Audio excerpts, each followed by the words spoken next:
말씀하신 대로 공범일 수도 있고 피해자일 수도 있잖아요. 네. 근데 저는 이제 조윤석이 예측하는데 그게 논점이 아니고 펀드 내에서 처음에 약정을 했잖아요. 70몇억 원을. 네. 근데 실제 불입은 10몇억 원을 했다. 그게 쟁점이에요.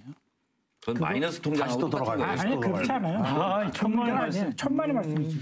그거 지금 슬쩍 넘어가려고 그러는데 그게 논점인 게 뭐냐면요. 그걸 납입을 못하면은 투자한 돈을 다른 사람들 공동 투자자한테 논아주게 돼 있어요. 근데 공교롭게도 말씀하셨지만 다 가족이에요. 그렇다면은 그게 탈세가 되는 거죠. 징역세를 안 내야 되는 거죠. 그죠? 근데 이 문제가 처음에 잠깐 나왔는데 갑자기 지금 그 펀드 전체가 불법이다. 따라서 이 사람들이 추구했으니까 더욱 수상하다. 또 두 번째는 권력이 개입해서 수주한 거 아니냐. 저는 그게 논점이 아니라고 봐요. 여전히 탈세가 논점이에요. 불법 징역. 예, 그러니까 불법 징역. 그거는요 굉장히 액수도 크고 지능적이잖아요. 그럼 뭐 그건 구속이죠 그런데 바로. 사모펀드를 이용한 증여는 요즘에 유행하는 것이거든요. 모르는 사람이 없어요. 사모펀드를 하는 건 바람직한 일이에요. 경제적으로. 당연히 바람직한 일이지만 사모펀드를 위한 증여로 인한 탈세도 빈번하게 일어나고 있거든요. 그 문제가 핵심이죠. 저는 그 문제가 반드시 해결됐습니다. 자, 제가 여기서 탁 교수님 말이 사실이면 제가 조국 사퇴운동 내일부터 시작할게요.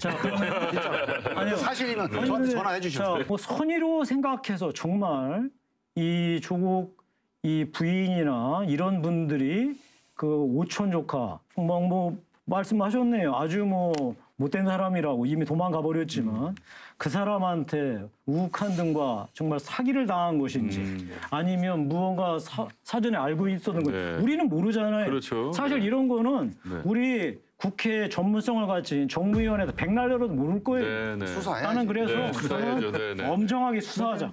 그래서 저는 아마도 윤석열이 검찰총장이 네. 다른 것보다도 이걸 들여다보면서 이거는 대책 안 된다. 특히나 이자들이 도망갔다. 저는 정말 이 사람들을 도망가게 시켰다라고 생각하고 싶지는 않습니다. 이게 너무 참담한 일이니까요.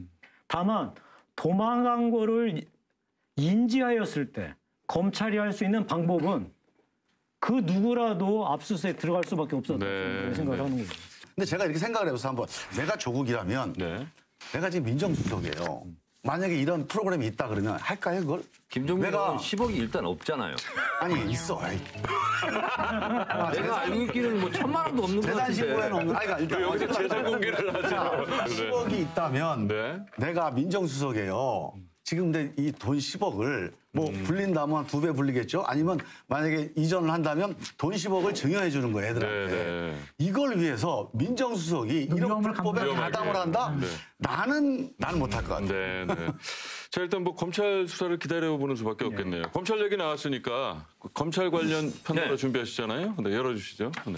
지금 압수수색을 뭐 이례적이다, 뭐 청문 이전에 처음이다. 네네. 그래서 또 전국을 또 소용돌이 속에 좀 몰아넣고 있습니다. 그래서 준비한 판도라. 검찰의 압수수색은 검찰이 땡땡땡을 쥔 것이다. 검찰이 칼자로 칼자로. 아니 저는 좀 다른 거 해볼게요. 아까도 다른 거 하지 마세요. 아니 근데 너무 답이 쉽게 나오면 왜냐하면 안 돼. 칼자루가 맞기 때문에. 아, 그래 드러나 보죠. 답을 쉽게 얘기하면 그럼 뭘로 하려고 했어요? 나는 원래부터 을이잖아, 을 이게. 네. 그러니까 을은 원래 호환이 되잖아요. 호환. 문제. 그래서 저는 그렇게 호환된다고 보고 호환 마마보다 더 두려운 게 있어요. 검찰이 부메랑을 쥔 것이다. 이건 내가 이따가 좀 할 얘기가 있어요. 그것도 말 듣길. 네. 그래서 제가 내면서 우리 판도라가 이렇게 수준 낮은 문제를 내면 안 된다. 네, 네. 그래서 다시 준비했어요. 연습 문제였어요. 네, 연습 지금은? 문제였어요. 네, 네. 검찰의 압수수색은 검찰의 땡땡땡이다. 땡땡땡 세 글자 저요. 또 네. 검찰의 부메랑이다. 아니 뭐 부메랑하고 뭐 왼수졌어요. 키워드 내가 하나 갖고 왔어.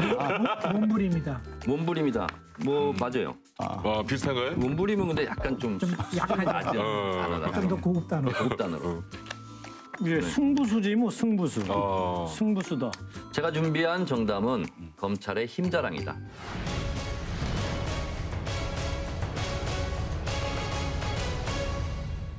이른 아침 검찰이 전국에 흩어진 대학교 5곳에 검사와 수사관들을 보냈습니다. 후보자 가족이 10억 넘게 투자한 사모펀드 운용사 사무실과 같은 펀드에 3억 5천만 원을 투자한 후보자 처남의 집에도 수사관들이 들이닥쳤습니다. 또 후보자 어머니가 이사장으로 있는 경남 창원의 웅동학원까지 동시다발적인 압수수색이 이뤄졌습니다. 검찰 수사를 통해서 모든 의혹이 밝혀지기를 희망합니다. 다만 진실이 아닌 의혹만으로 법무검찰 개혁의 큰 길에 차질이 있어서는 안 될 것입니다. 조국 후보자를 둘러싼 의혹이 극적인 수사 선상에 오른 가운데 이를 바라보는 청와대와 여당의 고심은 더욱 깊어질 것으로 보입니다. 검찰이 보통 압수수색을 하는 경우는 뭐 함부로 할 수 없기 때문에 현행범이라든가 장기 3년 이상이 예고된 경우만 영장을 사후 영장을 받습니다. 사전 영장을 받는다는 것은 법원도 인정을 한다는 거잖아요. 그래서 대체적으로 혐의가 확실할 때 그리고 중한 범죄라고 예상이 될 경우 이런 경우에 보통 이제 압수수색 영장을 발부받아서 하거든요. 근데 조국 후보 문제가 불거진 지가 며칠 안 돼요. 그리고 언론에서는 의혹 수준의 문제 제기고 보도지 확실하게 뭐 육하원칙에서 팩트체크해서 나온 게 별로 없어요. 더군다나 조국 후보나 조국 후보 가족이 범법 행위를 저질렀다. 이거는 이제 상대적 박탈감에 의한 뭐 분노 이런 거하고는 좀 다른 거예요. 왜? 감정은 감정이고 진실은 진실이고 또 수사는 수사니까요. 근데 검찰이 이렇게 전격적으로 그것도 30군데를 동시에 쳤다. 이거는 아마 검찰 역사상 처음이지 않나 싶어요. 그렇다면 검찰이 왜 그랬을까? 선의로 생각한다면 우리가 조금 아까 판도라에서 사모펀드 증거인멸이 심하니 나중에 덤태기 쓰기 싫어서 우리는 수사를 제대로 했다. 그래서 증거인멸이라든가 이런 걸 막기 위해서 우리는 수사를 개시할 수밖에 없었다. 이런 측면이 없지 않아 있을 수 있어요. 근데 제가 봤을 때는 보기만 콕 찍어서 하는 게 사실은 압수수색 하는 게 원칙이에요, 사실은. 근데 의혹만으로도 고발만으로도 30군데를 다 했다. 이것은 뭔가 석연치 않아요. 그래서 제가 생각했을 때는 이런 내부 기류가 있다는 걸 제가 취재를 통해서 좀 알았어요. 검찰개혁? 웃기고 있네. 조국이 검찰개혁을 해? 당신은 자격 없어. 이런 검찰 내부의 반발이 하나의 작용한 거 아닌가. 이런 생각이 좀 들고 또 하나는 자유한국당에서 지금 청문회 보이콧까지 하고 있어요. 자유한국당은 이렇게 의심을 할 수도 있겠어요. 아, 여당에도 이렇게 가혹하게 하니 패스트트랙에 관련된 자유한국당 국회의원들도 그냥 원칙대로 다 처리하겠다 하는 거에 대한 미리 선수를 쓰는 게 아닌가 이런 생각이 또 하나 들고 또 하나는 이 압수수색을 하는 것만으로도 자유한국당에서는 벌써 조국 후보에 대해서 범죄자다. 그리고 피의자다. 이렇게 주장을 하고 있어요. 어쨌거나 압수수색을 하면 조국 후보가 뭔가 잘못한 게 있는 거 아니야? 라는 이미지를 들씌우는 데는 이거만큼 좋은 게 없어요.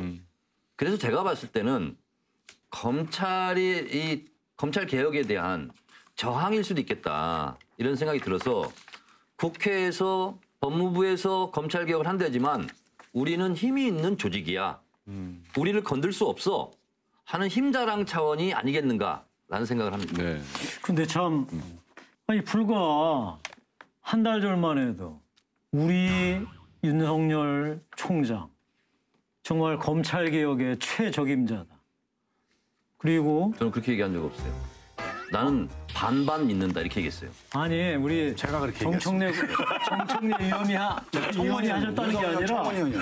아니 정청래 의원님이랑 이제 김종민 의원 말씀하시는 게 아니라 저한테 보고 얘기하시는 텔레비전에 다 나온 문재인 대통령이 하신 말씀이에요. 네. 문재인 대통령 여기서도 저는 반반 믿는다 그랬어요.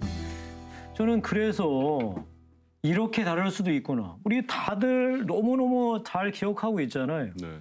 살아있는 권력에도 가차없이 정의를 세워달라라고 얘기하는 게 불과 한 달 전에 문재인 대통령 말씀이세요. 그리고 자, 이 경우에 지금 윤석열 총장이 윤석열이 맞아요.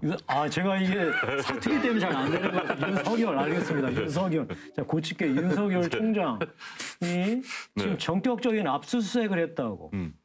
야, 여기에 검찰 개혁에 저항하느니 뭐 심지어는 무슨 뭐 그 유시민 그분이 그러셨나요? 저질 스릴러니 이런 소리 하는 게 참 기가 막힙니다. 제가 보기에는 이게 어떻게 하루아침에 이렇게 변할 수가 있나. 저는 도대체가. 하루아침은 아니고 한 달 아침.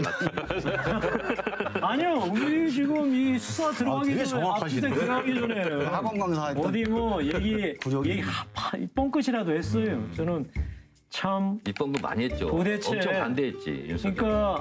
그러니까 제가 말씀드리는 거는 금방 이러한 지금 태도의 돌변이야말로 검찰 개혁을 어떻게 지금 생각했는지 바로 대통령과 집권 여당의 뜻이 아주 그냥 어쩔 수 없이 아니 정당히 제가 드러난 얘기했고 겁니다. 그다음에 저를 반박하는 것 같은데 저는 애초부터 우리 판도라 확인하면 다 나와 있을 거예요. 그분은 워낙 검찰주의자이기 때문에 사실은 잘 모르겠다. 저는 그렇게 얘기를 했어요. 김종민 의원도 저한테 그렇게 얘기를 얘기했다고. 해야지 왜 지금 여기 보고 얘기를 해 왜? 모르겠어요. 제가 잠깐 얘기 드릴게요.